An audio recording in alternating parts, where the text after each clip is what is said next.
What up? What up? Thursday night playoff edition. Another week. Another NBA picks and props. I'm your host Dexter Henry. NBA picks and props. Probably, I don't know if it's for sure, but it's one of the only betting shows you will see with minorities actually out here talking. Because these other places don't be hiring anybody, don't want to have anybody having a voice. But you get that here. We get different voices here. We just got to let y'all know exactly what time it is. But it's been an interesting week in the NBA. Things going on. Some teams looking, we were just talking about this before we came on here, some teams looking really shaky, whether it's the Bucks or it's the Nuggets. Some teams like the Clippers got to wake up tonight. Some teams like the Bucks got to wake up tonight. We are going to get into all of that. But first, let me introduce my guys. First up, my man Bryan Fonseca. He's hyped out in the streets, just got Twitter verified. I just saw this. You know why? It's because now he is a self-published author. How does it feel to get the blue check next to your name, man? Hidalgo Heights out now, in case y'all forgot. On Amazon, $19.99 only. I'm the second one of this group to break through. You know what I'm saying? Dex and Jarod are next. Greg doesn't even use Twitter anymore, so he has to get Instagram verified. I'm gonna shoot my shot on IG also, but I don't know if they're gonna verify me because I don't be going to the beach and shit. You know what I'm saying? Like I don't be out here like doing these posts that actually get like so much attention. But yeah, it was cool to wake up to, and as I always say, an app doesn't verify you, your resume does. But I will use this to my advantage. Wise words from Bryan Fonseca. Wise words there. Next up, my man, the Blackatologist. He's the other person I believe is verified on here, as Bryan said. Murph, how you doing? What's up? We're inching actually closer to the NBA draft, so I feel like you should be a lot busier soon looking at some of these prospects. Yeah, draft's coming up. We also got the schedule for next year. Looks like everything's going back to normal. Once again, is a shortened off season. So a couple months for the teams that make the Final Four, the finals. Good luck to those teams. Seeing what happened this year. Right. Murph, before I get to Mr. Propaganda season that I'm going to introduce here, I have to ask you this. Are you going to take your kids to see Space Jam 2? Yeah, it looks like it because my son just asked me, he asked me about it like yesterday or the day before. I was like, wow, he knows about Space Jam. He was like, yeah, it comes out June 16. I'm like, oh, wow, really? Oh, okay. So I'm like, I guess I am. And I'm in the process of trying to get him into basketball big time. You know what I'm saying? He's playing these video games. I'm doing all I can to influence him. I took him to the Nets game on, game 2. I was, as a fan, I'm out there cheering for the first time in like years. So, just trying to get him into it. So, yeah, we're going to go see Space Jam. All right, I hope he knows who the cartoon characters are, because I feel like a lot of kids these days have no idea who Bugs Bunny is. That's a whole nother topic for another day. But let's go to, last but not least, my man who was very excited that LeBron James is switching his jersey number next year from 23 to 6. There's nobody happier about this than Jarod Hector. Jarod, please tell me that you know with this number change, propaganda season is in full effect before the next season even started. Look, man, he's going back to Miami roots. You saw his Instagram post, don't count me out. Like, you play the Gladiator quote. Yo, nobody loves drama and all this crazy shit more than LeBron James, the king of propaganda, all right? Yeah, of course, and his acolytes, like shout out to Jenna Lemoncelli, who we all know, my co-host on 7 Footers, the LeBron acolyte, Bryan Fonseca, also a LeBron acolyte. Like, these people just love eating this stuff up, man. I will say this, though. Everyone, if you don't know, my stance on Space Jam and Space Jam 2. Never saw the original, had no desire to see it, will never see it, and I will not be seeing Space Jam 2. And shout out to Bryan Fonseca. Again, Hidalgo Heights out there on Amazon.com. Bryan Fonseca is not an Instagram honey, people. Remember that. Yo, I actually did not know that, Jarod. I was not aware that you had not seen the original Space Jam. I mean, I don't feel like there's any need for me to tell you to go and see it. Like, it's not not like, yo, man, you need to go see Space Jam. It's out of spite now, Dex, because now, like, Gabby, Jenna, they're all like, how could you not see Space Jam? And I say the same thing every time. I was 18 years old when that movie came out. Took myself way too seriously. I was like, I am not going to no movie theater to watch a cartoon. And now, out of spite, I'm definitely not going to see it. So I will not be watching any of those movies. You got to have kids, man. You got to have kids. Because I didn't see the original. I'll make him watch the original first. Reminder. I'll make him watch the original, see what the real GOAT is first, and then he can watch the second. There you go. There you go. There you go. And that's what our man Eric Chang back with us rocking. Eric, we see you. He asked if your child knew that there was a first Space Jam and it was made by the actual GOAT. So, Eric Chang, we see you. Yeah, you got to if you're going to show it to your kids, now I'm thinking I might do it. But what resonates to me, and Brian and I were having a text conversation about this today, is I told my daughter about it, and I couldn't tell her in the context of like, hey, you get to see these Looney Tune characters. She has like no idea who these Looney Tune characters. She don't know anything about. She don't know about Bugs Bunny. She don't know about Tasmanian Devil, but she knows who LeBron James is. And I was like, all right, you can go see LeBron. And she was like, all right, we're gonna go watch this movie LeBron. So I guess I'll be watching Space Jam too. We'll figure out a way before the season is over to get Jarod to watch Space Jam 1 and 2. Well, listen, if the good folks at Warner Brothers want to send me a little comp package, there we go. Listen, there you go. I'm down for all the free. Y'all know that. I can be bought real easily. Give me free shit. Reviewing everything.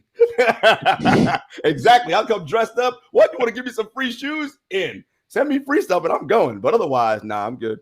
You're good. All right. Well, yeah. So I guess some things he's getting Jarod to do stuff. Send him some free stuff. He might actually watch a movie he did not care to watch. That's all it would take. Damn, I didn't even know that's all it took to motivate Jarod. I had no idea. Free 99, baby. Free 99.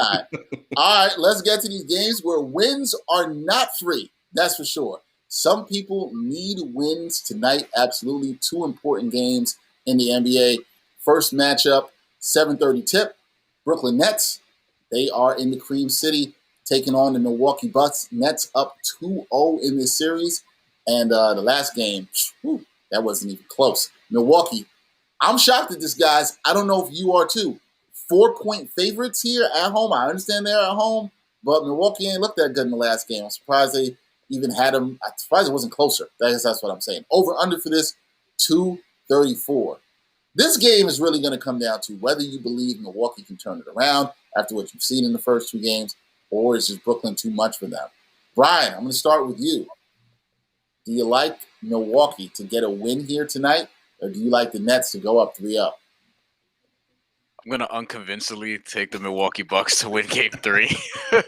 It's been very disappointing to watch, but it also just reminds you that there are certain limitations in what they could do offensively, or not even that. They're really just playing down to kind of what they used to be. Like, they look like the Bucks who were playing the Heat last year now, all of a sudden again.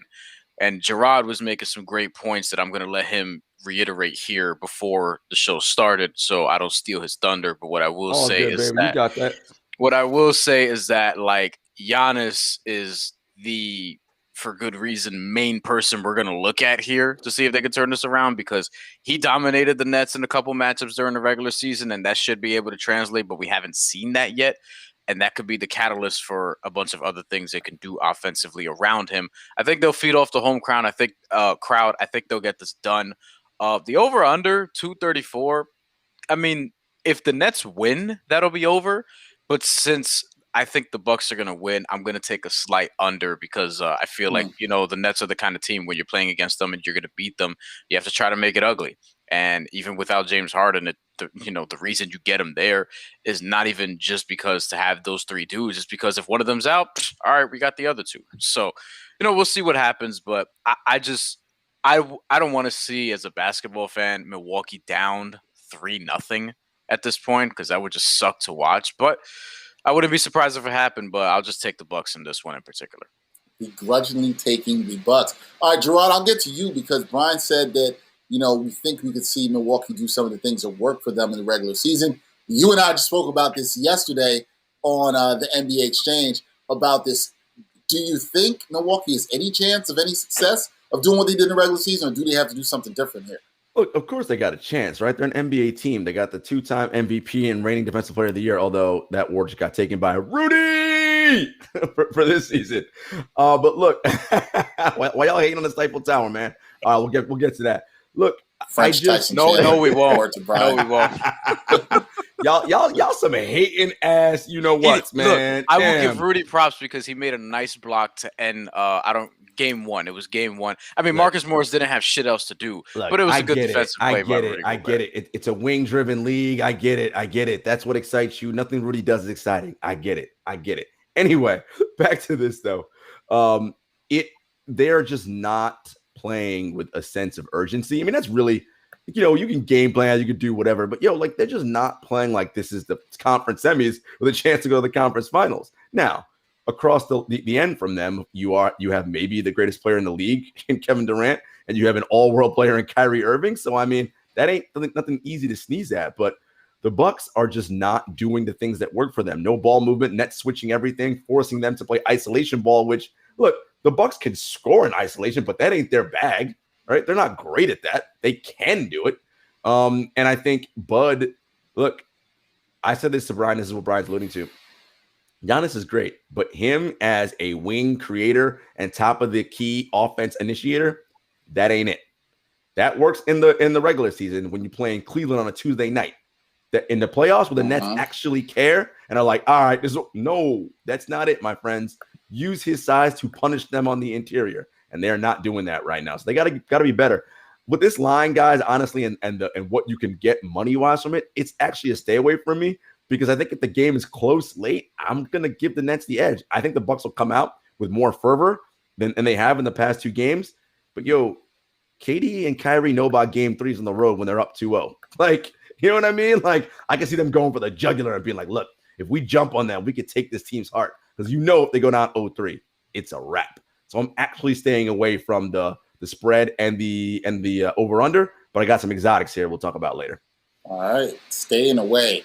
Murph, are you getting in on this action? Do you believe in the Bucks to get you some bucks?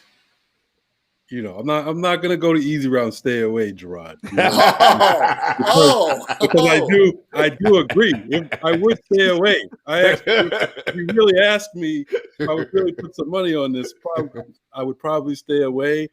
But if I have to pick, and I'm really just making my mind up right now, because I'm going back and forth. The Nets. I mean, that total domination in game two. Playing great defense. That's why I'm also staying away from the over-under. I'm not sure how to gauge that because the Nets are actually playing D this series. And the Bucks, they look so terrible game two. You got to figure that they'll bounce back at home. Giannis is shooting about 20% from the foul line for the series. You got to think maybe he bumps that up to 40% because he's at home. Maybe it's terrible. I think that's the worst part for about Giannis to me in this series. He did, the foul line production, and then of course, if you're only hitting 20% from the foul line, you're not confident getting searching for contact and that kind of thing. But it should hopefully he feels a little more comfortable at home for his sake. I agree, Jarod. I was leaning Bucks here, but then, you got, like you said, you got Durant and Kyrie, veterans. They know how important this game three is. They're not going to be intimidated by being on the road. They even the way they were talking after game two, they're just, very focused and already thinking about game three and prepared. They know that's when the series starts.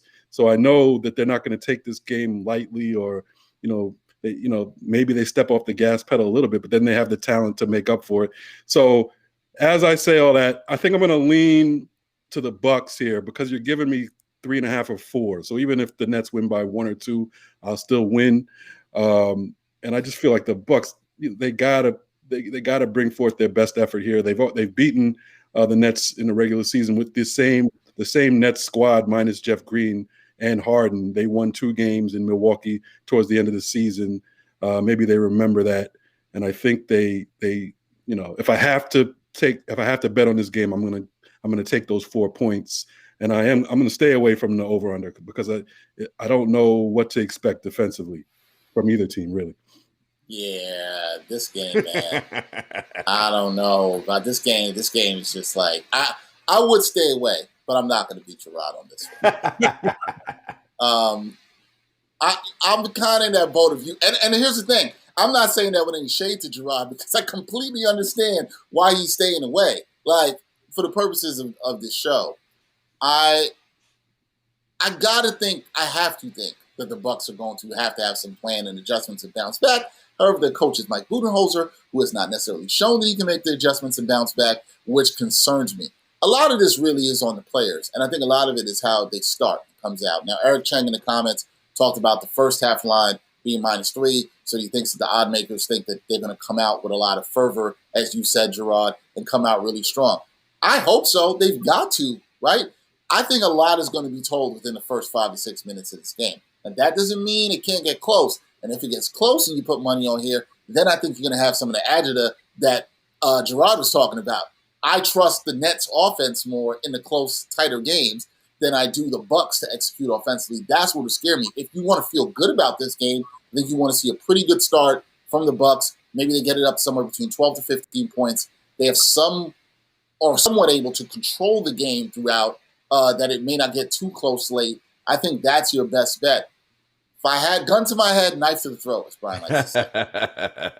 I'm going to, and I feel like my throat's probably going to get I have to, I'll take the Bucks with the 4 points.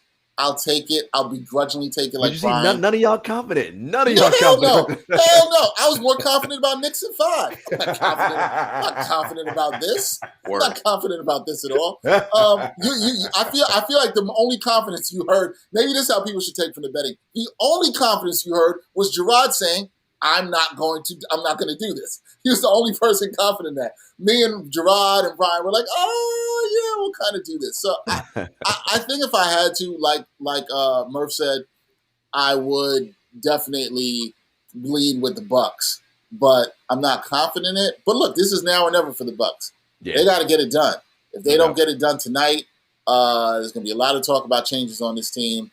And it's going to start with the head coach. So it's going to be a lot of slow singing and flower bringing, as my man Biggie likes to say. Good. Love, appreciate that lyric. Yes.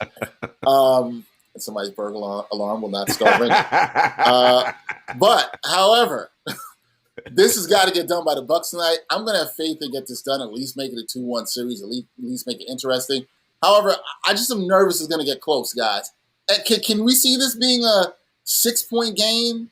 3 minutes to go in the fourth quarter, Bucks up, but you trusted that Brooklyn offense a little bit more? KD come down, left side of the court, one cross, bam, 3, down 3. You're like, shit. And actually, Eric pointed out, I was a little confused on the line, or I was saying that they were getting 4. The Nets are getting 4. So I'm just going to go and switch to the Nets. And I think the Bucks might win a close game, or the Nets win. Can see that. I can see that. The Bucks, and Eric Cheng said that, Bucks covering 4 is a tall task. I think it is with how good the Brooklyn offense is, and we've seen how good they are. Again, this is scary, guys, without James Harden. Like that part of it is actually scary. Okay, nobody's confident in this game. If you're betting out there, I hope you're confident in betting this game tonight, because we are not, other than Jarod saying he's staying away.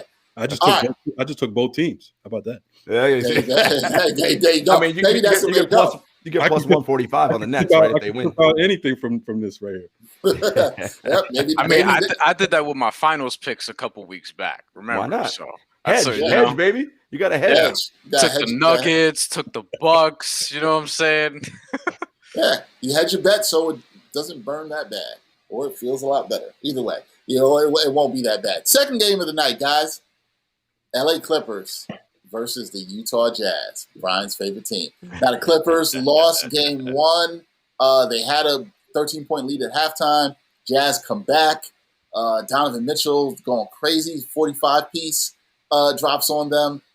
Look, Clippers, you know what the motto generally is. But I'm chilling on the motto with the Clippers a little bit because they showed some guts. They came back against Dallas. But now it's the second round. They're in a situation where they want to get one on the road here tonight.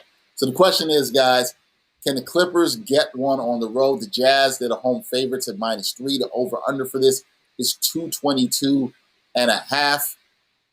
I want to believe the Clips can get this done. Jarod, do you believe in the Clips not clipping in game 2?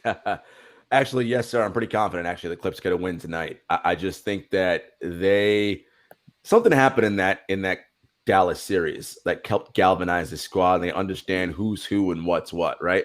They know Kawhi is the man on this team. Paul George, you good, but you a Robin, okay? You a supporting actor. Sometimes you might come out and do well, but don't worry, closing it down the stretch. The robot, the claw, he got you. You just rebound, you play defense, do all those other things. We got all the rest of the stuff. Donovan Mitchell did go off. I think the Mike Conley being out is going to matter more and more, particularly when Utah goes to that second unit, and you don't have that stabilizing point guard out there. Conley's huge for this team, man. Like, always in the right spot. Like, yeah, he's not flashy. You don't do all the but he is critically important. And I think not having him again for game 2 is going to matter. I like the Clippers here. I'm taking them straight up. Staying away from the over-under because not really sure how this is going to go. I can see the Clips really coming out like a house on fire. All right, Clips coming out like a house on fire. I happen to agree with Jarod. I think I don't want to say turned a corner, but I think that series did something for them. Bryan, are you buying the Utah Jazz? That's the only question that matters with you right here. Are you buying the Utah Jazz with the 3-time Defensive Player of the Year, Rudy Gobert, Shouts at Stifle Tower, a.k.a. Mr. French Tyson Chandler? I mean, we keep talking about Rudy Gobert, but Donovan Mitchell had 45. You know what I'm saying? Once again, Bryan, being a typical fan, all you worry about is how many points somebody scores. That's all that matters. He scored 40. Oh, that's it. I'm gonna let Murph take that one. I'm gonna let Murph take that. That's all that matters. I was gonna leave it alone, but Jarod reeled you in. We'll get to Murph in a second. Bam did get a first place deep boy vote, which I found interesting. Anyway, so I think poor Heat player didn't get a first place vote. I think he got one actually. Oh, you got one. Oh, yeah, Draymond Green didn't get any. Whatever. Derrick Rose got an MVP vote, which is right. Stupid. Yeah, well, Bam didn't get a fan vote. So as far as this game goes, yeah, I think the Clippers are gonna win. I don't see them going down 2-0. I picked Clippers in 6, and I still think that's actually possible. But Paul George has to not go 4 of 17, and then we'll see some things happen. I'll give Paul George begrudgingly again the benefit of the doubt because he went 4 for 17. I don't think he's going to do that again. I would even take an 8 for 18, even though that's not better. That's not awesome, but it's actually close to 50%. So I would take something like that. And I think Kawhi Leonard, who he was last time, I think he'll have a big game tonight. And I don't, pardon the sentence, but I'm going to regret this immediately. I don't see the Clippers going back to LA down 2-0 to the Utah Jazz. Oh, no. That's it. It's happening now. Forget it. Clippers. Last series, they went to Dallas down 2-0.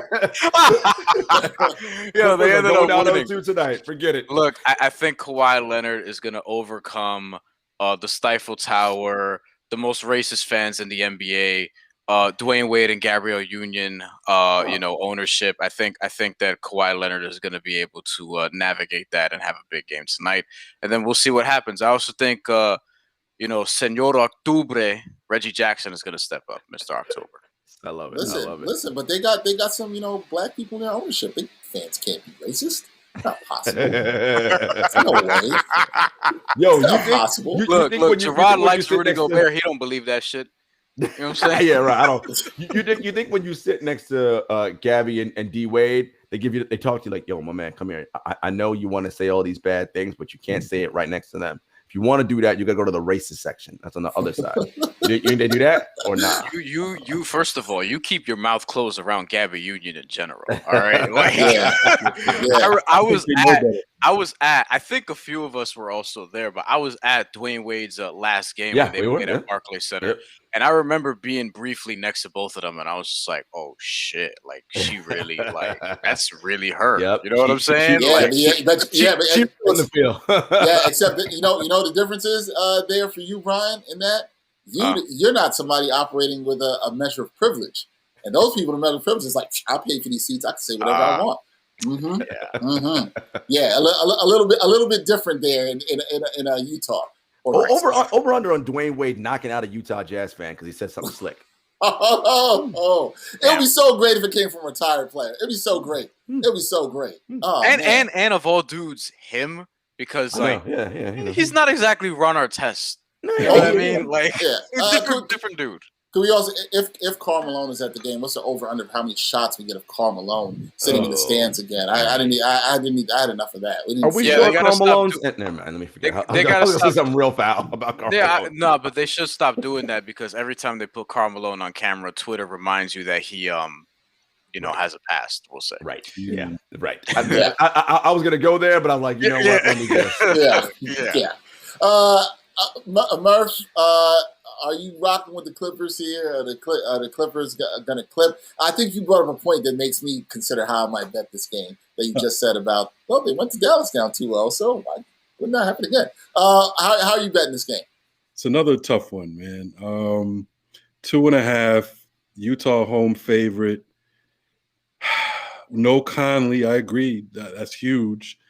Donovan Mitchell, the best player on the team, was able to make up for that last game by basically doing it all. 45 points. He also has to play the point pretty much when Conley's not there. He has to get them in the offense, and then they ask him to bail them out most of the time. So he has to do so much.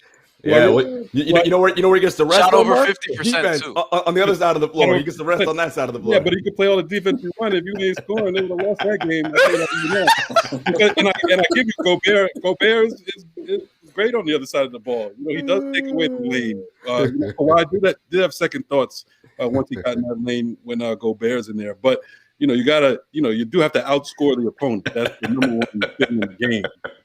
You talk about counting stats. The score is a counting stat. That's a good rebuttal, Murph. I'm gonna use that shit. What? The score is a counting stat. This is a lot of weight being put on Donovan. Like, what? What you saying, Murph? He has to score 45 again. You know what I'm saying? He has to do all that again. They don't have another player who can, without Conley, can get his own shot here or there. Nobody else on the team can get their own shot. Bogdanovich can get his own shot. Not Bogdanovich against playoff D. It's a struggle, son. You know what I'm saying? It's a struggle. He's barely getting the shot up over people. Jordan Clarkson. There you go, Clarkson. Okay, yeah, Clarkson. He'll create his own shot and shoot 30%. Yeah. It's not if Jordan Clarkson's your second shot creator you're relying on. Yeah. That's like when the Knicks had Melo and J.R. Smith. That's the exact comparison I keep making. Yeah. That's who he is. And then I agree, Brian, about Kawhi. Like he already, like I said last series, he has these games where he's taking it off.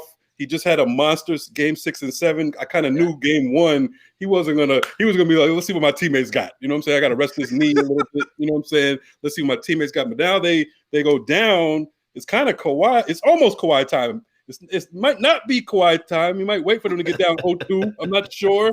You know what I'm saying? So that's where it's tough here. Oh man, what am I gonna do? The sharp money is overwhelmingly on Utah for some reason. Yep. God, I'll go Utah, man. I'm gonna go Utah, man. I'm gonna say that this is the number 1 seed. So number 1 team all year. They're built a little different. They're at home. That home crowd is something serious. I'm not saying this is not going to be a series. I think the Clippers come back in LA and make it a series. But this game too, I'm wavering just like the first game, but I got to go Utah. Wow. So this has me thinking. The story that I would like to see is why not? Why should we not see this? Why should we not see the Clippers go down 0-2 again? Everybody thinks the Clips are going to clip, including Jarod, who said, the Clips are not going to win 4 out of 5. And Jarod, I ain't coming at you out. And nobody thought the Clips were going to win 4 out of 5. Like, let's be serious here. Nobody thought this. Could they do it again? Are they that resilient now? Are they the world beaters here that can just come back, from 0-2 once again? That would really be something. But I'm not going to say that's going to happen. I'm kind of rooting for the anarchy that Murph is betting on, but I'm a big believer. I think what's moving me to the Clippers side for this game is that I think Kawhi would bounce back. As Brian said, he looked regular in game 1.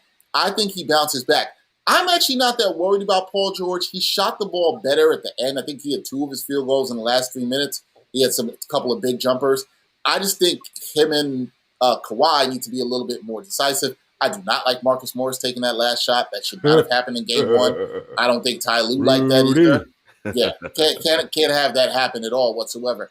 I think Kawhi comes out and has a monster game. I also would love to know what the odds are that Kawhi dunks on Rudy Gobert tonight, gets all up in his grill, and gives it to him, so I could text Jarod and see like, yo, your boy ain't really shit. You realize getting dunked on doesn't mean you're a bad defender, right? Like it doesn't, but it just means in that moment you deserved a little bit of embarrassment. That's all. That's all I'm saying. Yo, you get to be a great shot blocker, you got to challenge shots, right? You're gonna get yammed on. You're gonna get yammed on. By the way, Kawhi has some underrated posters. I will say. I think it's probably because his hand and the way he just like raises his arm like very high. Like he can get Rudy. He can get anybody. He has no reaction. You know, because he's a robot. Yo, I love Eric Chan being like, "Well, we get another vintage PG 13% today." Yo, why you yo?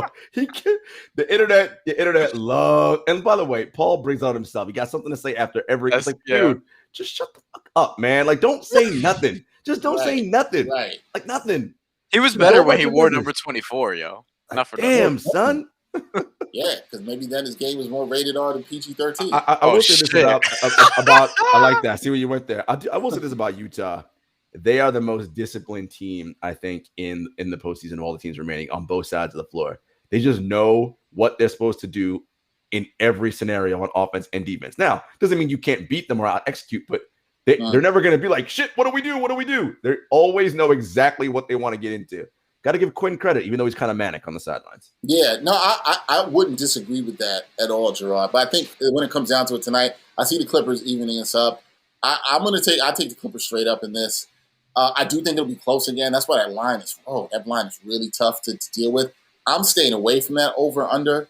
I'm inclined to go a little bit under if I have to, but I'd stay away from that. I just can't see where this is going. Would it shock me if the Clippers finished this strong and got like a 10, 12-point victory? No, it wouldn't shock me. I do think the points that Jarod made about it being a lot on Donovan Mitchell. You also made too, Murph, having to pick up the scoring load again. Another 45. He's got the ball handling responsibilities. Your boy Gobert can't do anything for us on offense, really. Why you gotta kill Gobert, man? Run that pick and roll, Donovan. Run that pick and roll with Rudy. Lob it up at the rim, baby. He can catch him. Yo, Rudy's catch radius is crazy. Dude, just throw it up there. He'll catch it. But did you see who I forget who was calling the game? I think it was Jim Jackson, and they passed it to Rudy. He had to take one dribble, and Jim Jackson was like, "No. If he has to take one dribble, that's too much. You have to take the basket." Jim Jackson knows one dribble can't take. Jim Jackson knows what's up. For the people checking in and asking us about Brooklyn, you can scroll back a little bit and show and see what our thoughts on Brooklyn. We're all up in the air tonight. That's pretty much a consensus. But, that's a consensus. We're up in the air. 3 of us took Milwaukee. 1 person said he'd stay away. So that's the cliff. But we all pretty much have Brooklyn winning the series. Right. Even though we get on that. Even though that's not what we all picked to start this before. Or what we all want. No, I picked Brooklyn to start a series. I knew it. No, you and Murph did, and I believe Bryan and I picked Milwaukee. You did. And I didn't feel good after the last couple of games. That's really what it comes down to. Sometimes we get a little complicated with this stuff sometimes. And then sometimes it's just like, but they got them dudes though, right? Sometimes it just comes down to that. It's like, they got them dudes. But here's the thing, like Giannis is supposed to be that dude. Yeah, said who? Well, right. I think the media who gave him 2 MVPs. Well, by the way, deservedly so. The MVP is a regular season I don't know about award. the second one. But yeah. A regular season award. Okay. His playoff, shortcomings should not count against his MVPs. That's not because you don't get a award. There's a whole different thing for the playoffs, which, by the way, we should have a playoff MVP. We should have it. Thank you. I was just and not just the finals MVP. But the reality is, Giannis dominates in the regular season. We've seen it. He dominated again this regular season. We saw it. It's just a little different come postseason. That's all. A little? And a little different. I'm just trying to, be, diplomatic about it. Yeah. What are Middleton and Drew doing? And part of the problem again there is, you went all in, to use a poker analogy, push all your chips in the center of the table for Drew Holiday. Why are you not letting Drew Holiday run the offense and initiate from point? I agree. What are you doing? That was the point Jarod made that I wanted to echo. No, that he made. What are you doing? If you let him do that, you're going to see why he's not a superstar. That's I mean that's fair, though. Well, yeah, do that. You'll see why he's not. But I think Yeah, in all Murph, why you seriousness, got to kill Drew like that, man? I mean, he's a good player. I think Murph's points also is kind of fair too. Maybe you'll see why he's not that dude to do it. What really hurts when I look at the Bucks sometimes too, just to get back to them, is that damn, they really could have used Bogdanovich, man. Like that not happening. Yeah, Bogey would have been good because he's another guy who could have created his own and shot. He don't give up. And he ain't. What was the statement Murph made a couple weeks? Oh, he ain't light in the pants. He's not light in the pants at all. No. You know what I'm saying? Like he's not light in the pants. He's like I play in EuroLeague games where dudes be on the sideline with guns in their vest trying to shoot me if I don't score buckets. Like I'm straight. He's like Sam Cassell. You know? Yeah. Wow. I don't know. Have I ever heard Sam Cassell compared to a white dude before? Nah, yo, but Sam was a bucket though, man. Yeah, and he had heart. You know, there's no doubt about that. Second shortest odds to be the next Blazers head coach. We'll get to that later. Yeah, we'll get to that. I've always wondered why his name doesn't come up more in these head coaching searches as long as he's been around and with Doc. That's always been interesting too. That's always been yeah, you're right. We do know why. All right, moving on to the next segment so we keep this thing going and we can wrap up. We're going to talk about the odds for NBA champions because now as we're getting further into the playoffs, you're seeing, some of the teams that maybe you didn't think the odds were that great now moved up a little bit, like the Phoenix Suns. Our producer Greg's team loves the Suns. Odds for the Suns to win the championship are now at plus 650. Guys, would you take those odds now, or is there another quote-unquote sleeper team that you would love to throw some money on, and why would you do that? Something tells me Brian is going to pick the Jazz because he can't pick the Heat. Murph, I'm going to start. Why would I pick the Jazz? Nah, never mind. That was the point, Brian. That was the point. You know you would not pick the Jazz. Murph, we'll start with you. Would you put your money on the Suns as one of these last chance NBA champion odds, or would you go with somebody else? Yeah, I think plus 650 is solid for the Suns. I think Jarod, you got it even better than that, right? Because you plus 850, baby. Yeah, plus 850 a while back. Yep. But I think there are probably slightly better odds out there because I don't have.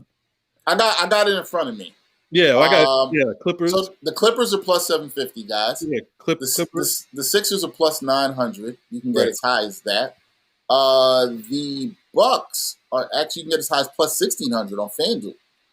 The Hawks, if you are feeling really froggy and want to leap, you can get them at plus 6,500. And we talked about this before we came on the show, guys.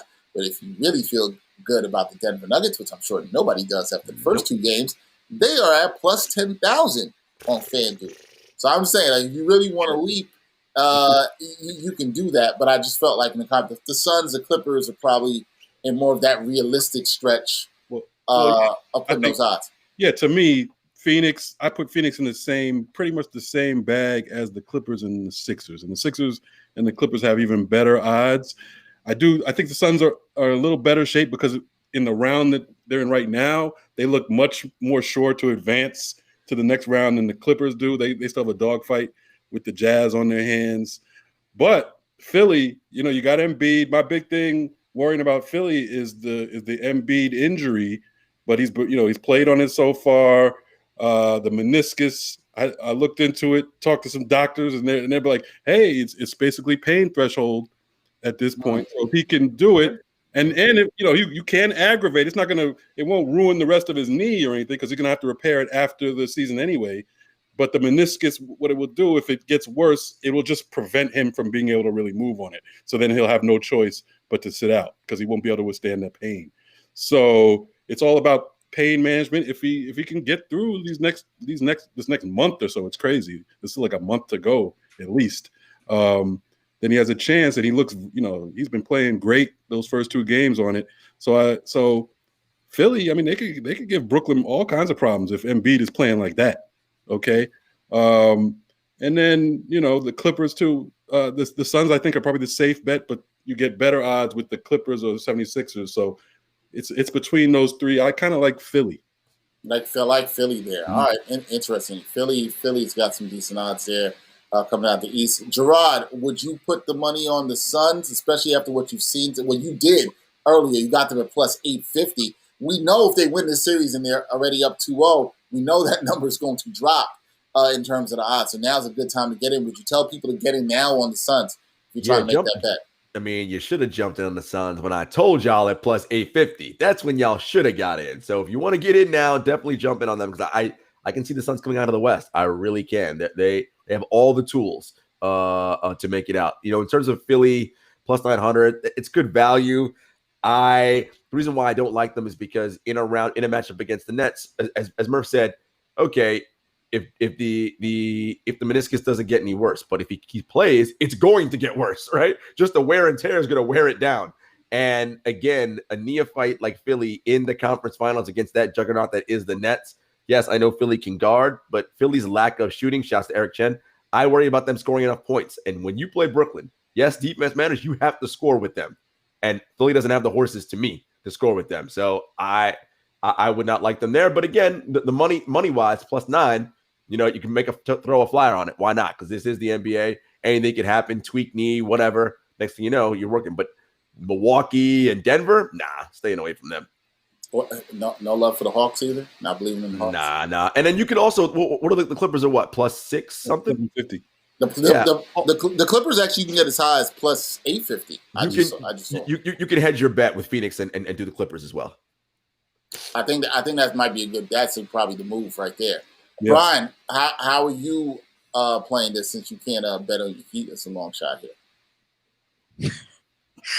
I actually like the Clippers as far as what you guys are saying. I can't believe we're all saying this. Like, this doesn't even sound like us in the middle of the season. This sounds like all of us now are like believing in the Clippers. What's going on? Shit. Listen, if Kawhi Leonard was not on that team, then we wouldn't even be having these conversations. They wouldn't even be here. Right. It's just that is correct. Kawhi Leonard has done this before. I think he's one of only 11 players to win multiple finals MVPs. Like, think about it. And when you look up the other names who's on that list, it's, LeBron, it's Jordan, it's Durant, it's Russell, it's it's not Wilt Chamberlain. It's Kareem, it's Magic. You know what I mean? Like Larry Bird. And this is where Kawhi Leonard, people were flirting with the idea that he's the best player in the world as of 2 years ago. People were flirting with the idea, is he actually the closest thing to Jordan other than Kobe or including Kobe in some cases? Those were conversations we were having, and then last year happened and all that went out the window. Now you're seeing why we had those conversations in Game 6 and Game 7 in that Mavs series in particular, where he dominated the game really in two different ways. Because he did it offensively in Game 6. You saw him. It didn't matter what they threw at him.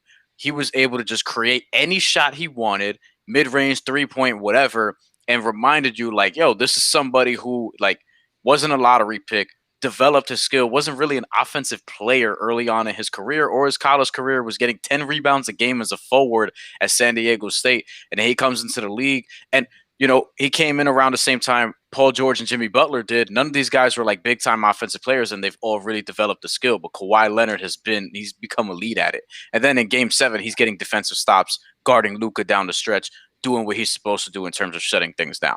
So, he's the reason where I'm looking at this Clippers bet, plus 850. I mean, they can get to the finals. I would still favor the Suns out of anybody else. And I question as to whether anyone in the West will have enough to necessarily beat the Nets, but it's not impossible. And the Nets still have some things they're not perfect. They look unbeatable when they're firing offensively, but they're not perfect. They can be beaten. And Kawhi Leonard is somebody who can go toe-to-toe with anybody in the league. So I would put a little bit of money on that plus 850. Yeah, I'm with you there, B. Once the Clippers beat the Mavs, I was like, look, and Jarod kind of hit on this earlier, I think that this is a moment for this franchise where maybe they've turned the corner. And I say that cautiously, maybe.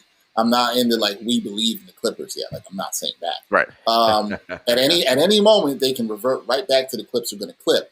However, I do believe that there are these things in sports where a team who had what happened to them last year, they win 4 out of 5. They have to win some big games on the road. They get this done. Especially if they win it, I think you'll feel even better about this, putting money on them if they win tonight.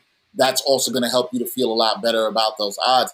I say get in there, and I think for the reasons that Brian brought up with having a Kawhi, somebody who's done it before.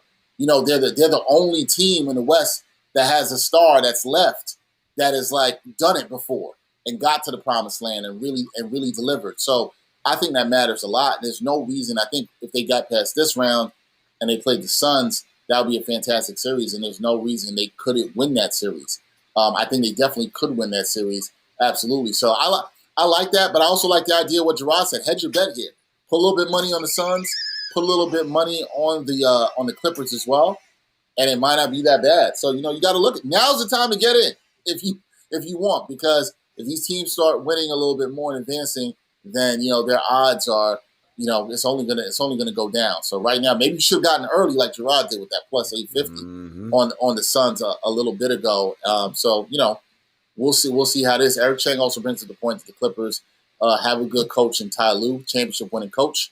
There, I think that's another good point to note, and also coached well in the series. So it should be pretty good. We'll see how it is. If you want to get those bets, gotta get them in now. My daughter is trying to walk in on me on the show. That's it. Just want to remind everybody, if you like the content here, please subscribe to the Props Network channel. If you want more of this content, NBA Picks and Props, we rock with you guys every Thursday at 6 o'clock. So be sure to hit that subscribe button on the Props Network YouTube channel for sure. All right, last segment of the night. Always involves some violence from Brian, excuse me. I don't know why I added a T to your name, Brian. I don't know why. I don't know why. I just mentioned Kobe. That could have been it. Kobe was on the mind. Last segment. Keep it 100. Get $100. Get to see how you are going to spend it. You can spend it on tonight's games. You can spend it on the games tomorrow. You can throw it this weekend. You can bet on some stuff in the future. Whatever you want to do. Doesn't matter at all. I'm going to start with you, Murph. How you spending your $100 tonight? I'm gonna do what I think Jarod said and hedge on those future bets. I'm gonna put 25 on the Suns and then 25 on the Clippers. Clippers, I agree. Jump on that now in case they win tonight. That's going way down in terms of the odds. And then I'm not touching these games. Stressful. Stressful. I'm not touching these games tonight. I'm gonna go to tomorrow, and I'm gonna pick. I'm gonna say Philly at -1 takes care of business at Atlanta, wins game 3. I could see a split coming out of there.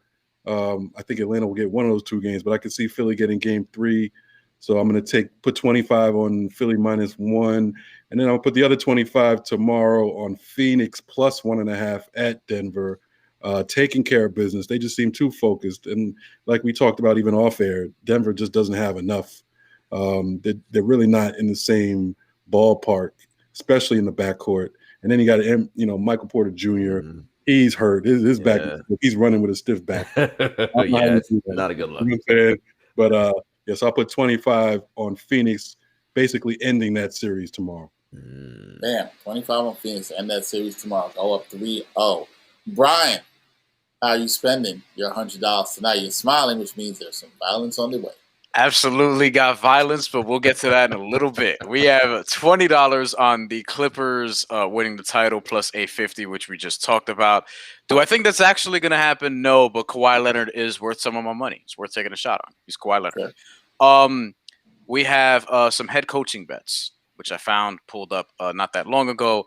I'm going to hedge on the Blazers pick. I got 15 on Sam Cassell, who's plus 400 right now to become the next Portland Trail Blazers head coach. And the odds-on favorite right now, plus 300, Chauncey Billups will put 15 on that as well. That one I actually could see happening now that Jason Kidd has pulled his name out of the running. We'll see what happens there. To the violence, we have UFC 263 this weekend. Real violence. Not yeah. Okay. No, real violence. Israel Adesanya is defending his title. He's facing. That's my guy. Yeah, he's facing Marvin Vettorini. He is a large favorite, so you got to be, slick with how you do this. Israel Adesanya winning in the 4th round, plus 1,400. Put 15 on that because, like those numbers. On that same card, the return of Nate Diaz. I have him in an upset over Leon Edwards submission. He's plus 1,000 to win by submission. He's a heavy underdog. We'll see how that goes. 15. I'm left with $20. You already know. 19. Magic, Orlando Magic head coach. We're back in the NBA. David Vanterpool plus 600. Okay. Becky Hammond is there. Terry Stotts is actually one of the favorites. We'll go with David Vanterpool because unfortunately the NBA just black head coaches rebuilding. You know what I'm saying? It's like yin and yang. So he's gonna get the shitty job. They're gonna get him out of there in 3 years and bring in the white dude. That's usually what happens. And then the $1 bet, instead of Kawhi Leonard dunking on Rudy Gobert, I'll put Paul George. Why not? Wow. Paul George has done it before. He needs one. He needs one. He does need You know what I mean? He needs one. Although, here's the thing, though. I could totally see, just Rudy Gobert blocking him with two hands, Roy Hibbert style. And the internet, if that happens, the jokes are going to fly. Woo-hoo, boy. And I throw Paul George a bone, but I almost want to split it 50 cents on one thing happening and 50 cents on the other. Not only is the internet going to go wild if that happens, but Jarod's going to go wild. Be like, see, I told you. No, Look how valuable he is. I ain't going to say nothing. I ain't going to say nothing. 2 hands up. Look, Brian, he didn't have to jump. 2 hands up. Did you see that D'Antoni has interest in the Portland job? What do you think? I did see that. And I was like, okay, so Dame's going to average 35 and 13, and they're going to be the 6th seed again. Like, what the? Come on. He doesn't need Mike D'Antoni. You know what I'm saying? I got some intel for that on you guys off air, though. Not for public consumption. Okay. By the way, Mike D'Antoni, I think, has had 5 head coaching jobs and is 70 years old. All right. Yeah. Yeah, I mean, respect what he did in terms of offensive innovation, but there's no defense, and that's not what Portland needs. We know that. We've seen that before. All right, Jarod, how you spending 100 tonight? Well, I told y'all the games were kind of funny, but though at least the first game was, but I got something going on in the game. $25 on KD to score 30 plus and the Nets to win. That is plus 325. I'm like, that's realistic. Right? I mean, if anybody be shocked if KD got 30 and they win? No. Nah, so, that's very realistic. At 25, I'm in on that. And then $25 on the Clippers to win by between 1 and 5 points. I'm getting plus 425 on that. So I'm taking that one. And I got a futures bet. Woo! It's going to combine 2 different things. First thing. Euro 2020, baby. There we go. I wanted somebody to talk. There we go. I wanted this. This is what I like. I'm putting. There's only one way to bet, Jarod, on this. There's only one team to bet on here. I don't know what the odds are, so I'm intrigued about this. Well, this is a parlay I'm doing here. Oh, okay. A parlay. Okay. $50 parlay on Portugal to win to repeat as Euro champs. João Cancelo, Ruben Diaz at right and center back. That's right, folks. It ain't all about the god Cristiano Ronaldo, though he is that. And the Suns to win the title outright. The total odds on that plus 66.50. Woo! Jesus. You're rich. What are these? You're not going to be rich with that. But what are the solo odds on Portugal winning the Euros? Portugal's plus 800. Okay. And I get why they're at plus 8 because the group they're in is death. Who's in their group? France is in their group. Yeah, they're making it. Right. Exactly. So it's a tough group, but I do think they'll advance out with France, and then who else is in that group? I want to say Belgium's also in that group. That is a tough group. It is a very hard group. A lot could come down to that Portugal-Belgium match in that group. Oh, listen, come on, man. You know Murphy and Brian are sitting here like, what the hell are they talking I know France is nice. I do know that. They are nice. They got my man Mbappe, Kylian Mbappe. Best young player in the world. He black. Shout to our black brother. Doing his thing out there. I think he was on the cover of the last FIFA. Let me check that. Yeah, I think he was. But Dex, I can't go against the GOAT. Shouts to CR7. You know that. The GOAT. Okay. You know that. Come on, stop hating. No, listen. I will say this. I will say this. I'm glad you brought up a little bit of the Euros. I had not looked at the odds. I do think those are fair and good odds to bet on with Portugal. They could definitely get out that group. I wonder what the odds are even advancing out of that group. That'll be actually a very interesting bet because that group's so tough. So that would be That would be a very interesting bet. All right, here's what I'm going to do. I'm so glad Jarod put up the Euros. That's good. I'm so pumped. I'm pumped for that coming up. It's really, really good. Oh, wait. Let me, you know what? I messed up, Dex. That group, it's France, Portugal, Germany, and Hungary. That didn't make it. That didn't make it better. I know.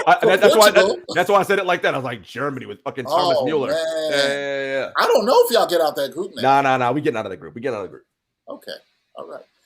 Here's what I'm doing. Here's what I'm doing for the bets. I'm going to hedge that futures bet. 25 on Phoenix to win. Another 25 on the Clippers to win. I am also going to put another 25. This is a lot for me, man. 25 on the Clippers to win tonight outright. Going with the Clippers tonight. Can't believe it. There's a lot of money to be put on the Clippers. Like, who does this? Yeah, I mean, a lot of Clipper money right there. A lot of Clipper money tonight. A lot of Clipper money. That could lead to a lot of Clipper hurt. That's exactly what could happen. Kawhi is back against the wall. Kawhi's back against the wall. And then our man Eric Chang had posted the odds for this in the chat. Favorites to land Damian Lillard. I'm going with the 76ers here. Plus 400. They're going to end up getting Ben Simmons up out of here because they need somebody who actually will shoot. Wow. And they will make the trade. I like the odds from plus 400. The Knicks are the favorite at plus 250. Celtics also plus 450. Remember, Dex, who was the first person you heard do a Ben Simmons for Damian Lillard trade? You. That was on the pod 2 years ago. 2 years ago. Or 3 years ago, rather. That was 3 years ago. You were the first person to say that. Can you imagine that pick and roll, and then you pair him in the backcourt with Matisse Thybulle? Oh, my God. Because now Thybulle, you can just keep him on the floor. Exactly. You just keep him on the floor the whole game. Ooh, boy. Unless Portland asks. I don't think they do it, but shit. Unless Portland asks for Thybulle. If I'm Portland, I'm definitely asking for Thybulle. I would too. But no, shout out to Eric Chang for giving me the odds in that one. I thought that was an interesting one to bet on. It's fun. You know, we're already betting on favorites for somebody to be traded, and it's not even the offseason. Amazing how that goes. All right, we're going to wrap things up shortly. If the viewers have any questions, any comments, yeah, Eric Chang, I see you on.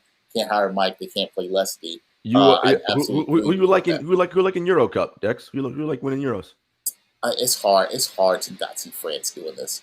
The World Cup Euro double is tough. It is, and not many people do it. Now, is there an edge to them, or for these teams because they didn't play a lot of international play last year? Maybe, but so I've been thinking about that factor that a lot of the French guys haven't had to go. A lot of teams in general. So it could be any team. Could help Portugal. Could help a lot of these teams. Definitely gonna help Portugal because Cristiano's old, man. That dude needs mad rest.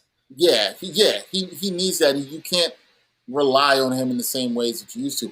France is just so talented, but so good. Germany's been rebuilding, retooling. Germany's good. You gotta watch out for them. Belgium, you brought up before. You absolutely gotta watch out for them. Their midfield's really good. Switzerland's also good. Yeah, so it's going to be interesting. Obviously, there'll always be a lot of hype around England, and then they'll disappoint everybody as usual. But yeah, it's hard for me not to say France, but I'd like to see another team, a team that's now even younger and starting to read like a Germany. I think can really make a run to the finals. They retooled. Think about that group: Germany, France, Portugal. In that group, the 3 top 10 teams in the world, all in one group. That is just like, come on, bro. What y'all doing, man? That's whoever doesn't make it out is going to be because it's kind of just like it's rough, man. Speaking of international competition, we got some FIBA basketball coming up later this month for the Olympic qualifiers, and I'm going to be watching some of those. Can I just say right now, anybody who is on the Final Four or going to the finals, your ass is not going to the Olympics. If I own a team, hell no. Olympics end like first week of August. Training camp starts September 28th. What are we doing out here? I hope that Nikola Jokic sits his ass down because here's why. No, for selfish reasons. Selfish reasons. It's them because he'll be good. Because Serbia will be so good. No, because here's the thing: it's Serbia, Philippines, the Dominican Republic, Italy, Senegal, and us, Puerto Rico. All in one. We're trying to determine who is going to be get that last Olympic spot. Bad enough that that we have freaking Italy in our group. We'll beat Senegal, no problem. That'll be fine. Although JJ Barea is not playing because he's injured. Go figure. Don't sleep on the Senegalese, man. Don't sleep on them. So you got Jordan Clarkson playing for Puerto Rico? No, he plays for Philippines. Philippines. Well, if he plays, I mean, we'll have to see how certain things. I feel like, so it's funny because I had this discussion yesterday with some people. I feel like we're gonna have a lot of NBA players just be like, "Yo, nah, COVID, trying to get ready for the season." The season is starting on time. We saw the schedule come out today that Murph pointed out earlier. Ridiculous. That's all the NBA cared about, getting back on schedule. Training camp late September. So whoever makes the finals this year, you're gonna have basically 2 months. Which is nothing. Which is a little longer than last year. Miami and the Lakers just a bit. Miami and the Lakers had 6-7 weeks to prepare for this year. Like, no shit, they're done in the first round. They're fucking tired. Boston too. They went very far. At Denver, you're seeing it right now. They broke down. Whoever makes it to the finals this year, you have a little bit more time. But 2 months for an NBA season, dog. God bless. So if the Nets get this one, congrats. Especially if it's the Nets, right? Because if they go and they win it, next year coming in, I'm like, KD, Harden, and Kyrie, y'all taking the first 2 months of the season off. Like, that's right. Yeah. Like, that's what I'm doing.